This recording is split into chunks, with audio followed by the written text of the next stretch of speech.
바이에른 뮌헨이 이제 오늘 경기 마인츠를 상대로 3대0 대승을 거뒀고요. 이제 우승까지는 승점 1점만 남아있습니다. 현재 레버쿠젠도 오늘 경기에 승리를 해서 31경기까지 한 상태에서 바이에른 뮌헨이 75점, 레버쿠젠이 67점이에요. 근데 남은 이제 3경기 동안 레버쿠젠이 모두 다 승리를 했을 때 레버쿠젠의 총 승점은 76점이 될 수 있습니다. 그러니까 바이에른 뮌헨은 34라운드까지 76점만 넘으면 자력으로 우승을 확보할 수가 있는 거죠. 그래서 76점이 1점밖에 안 남았으니까 이제 정말 바이에른 뮌헨은 승점 1점만 남았다. 그리고 이제 예를 들어서 바이에른 뮌헨이 남은 3경기에서 1무 2패를 해서 76점이 된다. 그리고 레버쿠젠도 모든 경기를 이겨서 76점이 돼도 여기서 걸리는 건 득실차가 레버쿠젠은 플러스 31, 바이에른 뮌헨은 플러스 61이에요. 득실차가 30골이 납니다. 3경기 동안 30골을 따라잡는 건 불가능에 가깝기 때문에 바이에른 뮌헨이 남은 경기에서 승점 1점만 추가해서 레버쿠젠이 이룰 수 있는 최대 승점 76점만 맞춰놓으면 사실상 우승을 할 수 있다. 그리고 이제 오늘 경기는 김민재 선수가 전반전만 뛰고 교체가 됐어요. 이제 아무래도 김민재 선수가 아킬레스건 염증 때문에 계속 우려하는 목소리가 나오고 있잖아요. 실제로 오늘 경기 전에 스포츠 의학 전문가가 김민재를 향해 경고를 했다. 이게 이제 독일 매체에서도 많이 올라왔거든요. 어떤 얘기가 올라왔냐면 저렇게 염자를 가지고 있는데 계속 경기를 뛰면 아킬레스건 파열도 위험하고, 그리고 김민재가 운동적인 능력 자체가 100%로 지금 발휘가 될 수가 없다. 예를 들어서 점프를 제대로 할 수 없는 건 자명한 사실이다, 김민재가. 그리고 이 아킬레스건이 기본적으로 부상을 달고 뛰게 되면 김민재가 급정거, 방향전환, 점프 이런 플레이들을 하기가 힘들다 라고 이제 우려를 하는 얘기들이 나왔어요. 그러다 보니까 바이에른 뮌헨도 전반전에 2대0으로 앞서고 있으니까 김민재를 빼주면서 이제 김민재에 대한 이 부상을 달고 뛰고 있는데 전반전에 약간 스코어 차이가 벌어지니까 바로바로 빼주는 이런 모습을 볼 수가 있었다. 근데 이제 오늘 경기 보면 확실히 김민재 선수가 100%의 몸 상태가 아니라는 게 드러나요. 물론 이제 오늘 경기 김민재 선수가 뭐 실수가 있다거나 그렇진 않았는데 이제 오늘 경기는 어떤 형태였냐면 마인츠의 이제 3톱 이재성, 부르카르트, 네베 이 3명이 어떤 식이었냐, 바이에른 뮌헨이 공격을 할 때 스타니시치와 라이머가 올라갑니다. 그러면 김민재, 다이어, 키미히 이렇게 3백이었어요. 공격을 할 때. 그러면 이재성, 부르카르트, 네베 3명이 한 명씩 압박을 하는 이런 형태였습니다. 그리고 상황에 따라서는 키미히가 오른쪽에 있는 게 아니라 가운데로 들어오잖아요. 그러면 이재성이 그냥 키미히를 따라다니고 다이어와 김민재가 최전방에 있을 때 부르카르트와 네벨이 압박하는, 그래서 마인츠가 3-4-1-2처럼 이재성이 키미히를 따라다니는 이런 역할이었거든요. 자연스럽게 이렇게 되면 김민재가 네벨을 마크하게 돼요. 근데 아무래도 부르카르트보다 네벨이 공격형 미드필더에 가까운 선수다 보니까 이 선수가 계속 내려왔다가 올라갔다를 반복했거든요. 그렇다면 네벨이 내려오는 순간 김민재가 네벨을 향해 따라 나왔겠죠. 이렇게 과감하게. 바이에른 뮌헨이 전방에서 압박을 많이 하니까 네벨이 풀어주기 위해 내려왔거든요. 여기서 김민재가 따라가는데 평소의 김민재보다 따라가는 타이밍 자체가 확실히 한 템포 늦다는 게 느껴지긴 해요. 이 장면 보면 이 장면도 네벨이 내려오고 있어요. 그러니까 이제 김민재가 달려들면서 이제 압박을 하고 네벨에게 패스를 보내주는 장면이거든요. 근데 여기서 평소에 김민재면 100%면 빠르게 달려나와서 앞쪽에서 끊어버리거나 아니면 네벨이 볼을 잡기 전에 컨트롤이 되기 전에 부딪혀버려요. 그러면 네벨이 볼을 받기 전에 김민재가 뒤에서 부딪히면 컨트롤이 안 되면서 볼을 뺏기는 이런 장면들을 김민재가 많이 만들어내죠. 근데 오늘 경기는 이런 장면이 많습니다. 네벨이 이미 볼을 받았는데 볼을 컨트롤한 다음에 김민재가 달려와요. 이게 김민재 선수가 100%가 아니니까 저 나가는 타이밍, 나가서 부딪히는 이 속도가 한 템포 늦어진다는 거죠. 그래서 이제 예를 들면 이 장면에서도 김민재가 달려 나왔지만 네벨이 먼저 볼을 컨트롤했기 때문에 컨트롤을 하면서 김민재가 달려 나오는 것을 이미 대비를 하고 있고,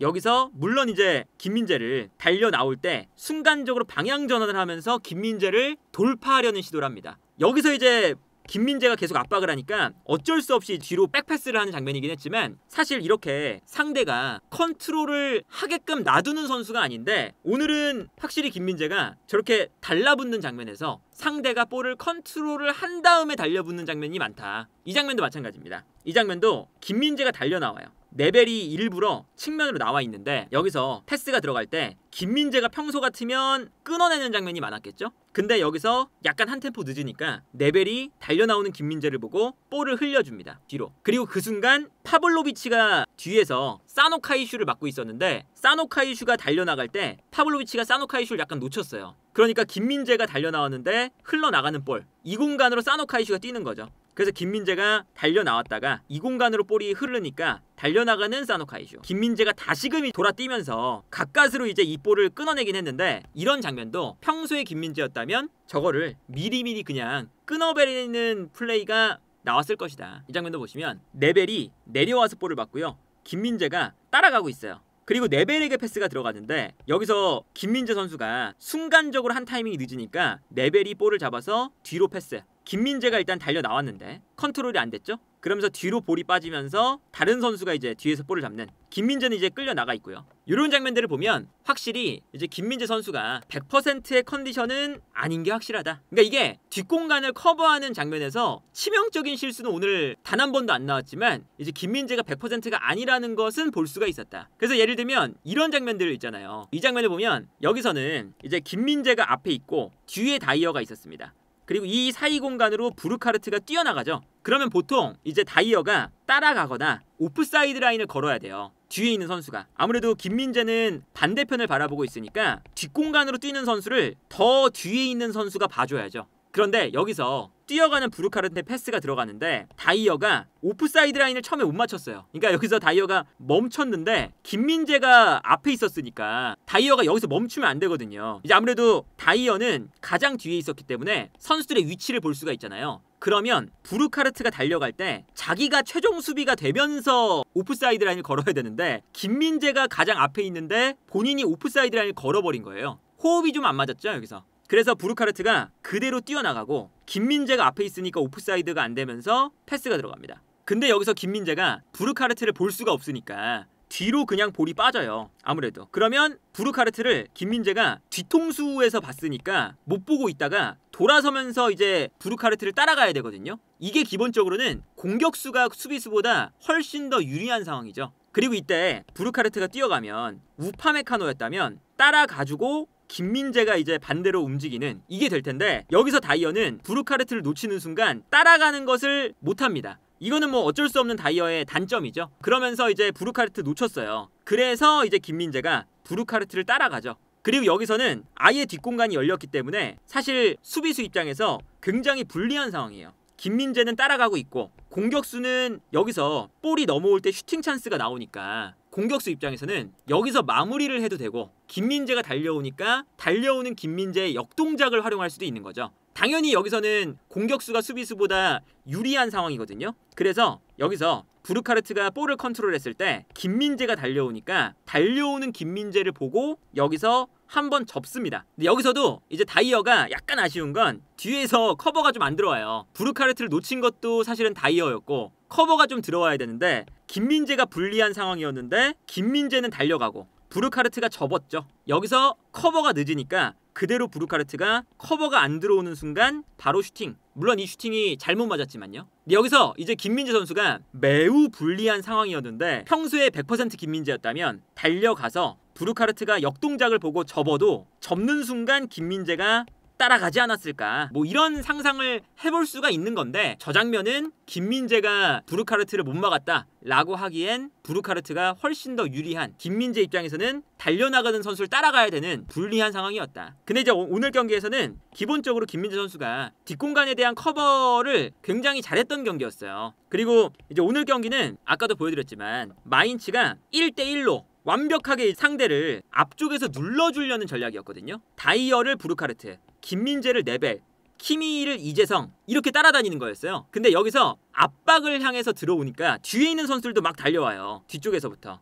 그래서 마인츠가 달려오니까 뒤에서 뮌헨이 한 번만 벗겨내면 바로 역습이 되는 이런 장면들이 오늘 많이 나왔었죠. 그러니까 이 마인츠도 후반기가 되니까 이 압박에 대한 강도가 많이 낮아졌어요. 그래서 오늘 이 마인츠가 너무나 쉽게 바이에른 뮌헨의 탈압박에 당하고 뒷공간을 열리는 이런 장면들이 많이 나왔다. 이 장면 보시면 여기서 라이머가 볼을 잡는데 이때 상대 이 마인츠가 막 달려듭니다. 달려드니까 라이머가 그냥 앞쪽으로 한 번만 패스를 보내줘요. 그러면 앞쪽에서 올리세가 또 볼을 잡아요. 내려와서. 근데 올리세에게 또 수비가 또 달려들어요. 그러니까 앞쪽에서도 달려들고 뒤에서도 막 달려드니까 결국에는 올리세가 한 번만 탈압박해서 풀어주면 바로 1대1 찬스가 나온다는 거죠. 그래서 이 다음 장면을 보면 올리세가 그냥 뒷공간으로 볼을 넘겨줬을 때 달려가는 그나브리에게 아주 넓은 공간이 형성되는 걸 볼 수가 있습니다. 이런 식이었거든요. 오늘 마인츠가 약간 무모한 압박을 많이 했어요. 그래서 이렇게 되는 거죠. 이재성이 키미히, 네벨이 김민재, 그리고 부르카르트가 다이어 1대1대1로 붙잡는 이런 압박. 이게 이제 오늘 마인츠가 강하게 이제 바이에른 뮌헨을 압박하는 형태였다. 그래서 계속 이제 이재성, 부르카르트, 네벨 요 1대1 구도가 만들어졌었는데 여기서 이제 어떤 형태가 나왔냐면 김민재가 오늘 뒷공간 커버를 굉장히 잘했어요. 예를 들어 이 장면도 보면 순간적으로 이 마인츠의 수비수 다코스타가 올라옵니다. 근데 1대1로 붙어 있었는데 여기서 파블로비치가 순간적으로 다코스타를 못 따라갔어요. 그러니까 여기서 순간적으로 뛰어나가는 다코스타에게 패스. 그러면서 다코스타가 편안하게 요 라인 사이에서 볼을 끌고 움직입니다. 그리고 이때 스타니시치가 다코스타에게 달려가는데 다코스타의 스피드에 스타니시치가 졌어요. 여기서 다코스타가 치고 나가거든요. 그러니까 김민재가 중앙에 있다가 측면으로 나오면서 이 볼을 김민재가 끊어줍니다. 그리고 다코스타가 달려나갈 때 김민재가 더 빠르다 보니까 다코스타의 볼을 끊었죠. 여기서. 근데 여기서 끊어낸 다음에 그 이후에도 마인츠가 막 달려들어요. 압박을 위해서. 그러니까 김민재가 패스를 넘겨줬는데 바로 압박을 당했죠. 그리고 이것을 오히려 역이용해서 뮌헨이 마인츠가 막 달려나오니까 한 번에 이 공간만 벗어나면 돼요. 그래서 결국에는 이 좁은 공간에서 다시 김민재에게 패스. 김민재가 뻥 걷어냅니다. 한 번에 그냥 압박이 풀리거든요. 그래서 김민재가 여기서 끊어낸 다음에 탈압박을 하는 첫 번째 패스를 해줬고 이 패스가 넘어가면서 한눈에 봐도 마인츠의 수비가 앞쪽에다 쏠려있고 뒤에는 수비가 부족한 걸 볼 수가 있습니다. 그래서 그나브리가 볼을 잡자마자 달려나가는 사네에게 패스. 근데 여기서 사네가 1대1 싸움에서 여기서 뺏겼어요. 뺏겨서 볼이 뒤로 빠질 때 올라오는 다시 케인이 볼을 잡습니다. 그 다음에 반대편에서 올리세 침투. 여기서 이미 마인츠의 수비가 약간 불안해져 있어요. 왜 그러냐? 중앙 수비수인 다코스타가 오버래핑을 했으니까. 그래서 올리세가 뛰어갈 때 수비가 끌려 들어가면 공간이 생기고 이 공간으로 해리케인이 패스. 그러면서 이제 올라가는 라이머에게 쉬운 공간이 만들어졌죠. 그리고 이 순간 라이머에게 이번엔 수비가 쏠리니까 달려나가는 올리세에게 패스. 라이머가 순차적으로 지금 마인츠의 수비가 무너지고 여기서 올리세가 좋은 공간에서 접고 들어와서 득점. 이 장면을 보면 이제 오늘 김민재가 뒷공간 커버를 또 잘해주면서 그리고 마인츠가 좀 어설픈 너무 과도한 전방 압박을 하면서 순간적으로 롱킥 한 방에 뒷공간이 무너지는 장면을 볼 수가 있었다. 그래서 이런 장면들이 보면 마인츠가 후반기에 좀 많이 무너지는 면이 또 확실히 보이기도 하고요. 그리고 이제 결과적으로는 마지막에 또 다이어의 또 득점도 나왔죠. 2대0 상황에서. 어떤 장면이었냐? 여기서 다이어가 가장 뒤에 있었어요. 코너킥 올라올 때. 이때 앞쪽으로 돌아뜁니다. 그리고 이재성 선수가 이 앞쪽에 서 있죠. 근데 여기서 다이어를 마크하던 선수가 다이어를 놓쳤어요. 그래서 코너킥이 올라올 때 다이어가 요 앞 공간으로 들어가는데 다이어의 움직임을 놓쳤습니다. 그러니까 이재성은 제자리에 서 있고 다이어는 달려 들어오는, 우리가 바이에른 뮌헨과 인터밀란 전에 김민재는 서 있고 파바르는 달려오는, 파바르의 이 데인마크를 앞쪽에서 라이머가 놓쳤었잖아요. 그런 장면과 유사한 거예요. 그래서 다이어가 달려 들어오는데 이재성은 서 있으니까 다이어가 요 라인 사이로 들어와서 머리에 맞춰서 득점. 다이어가 이런 세트피스 상황에서 위치 선정이 굉장히 좋아요. 그래서 다이어의 득점도 나왔다. 그리고 이재성 선수가 아무래도 달려 들어오는 다이어 그리고 제자리에서 점프하는 이재성, 애초에 제공권이 다이어보다 부족한 상태인데 러닝 점프를 상대해야 되니까 여기서 또 머리에 편안하게 다이어가 맞출 수 있는 그런 장면이 나온 거죠.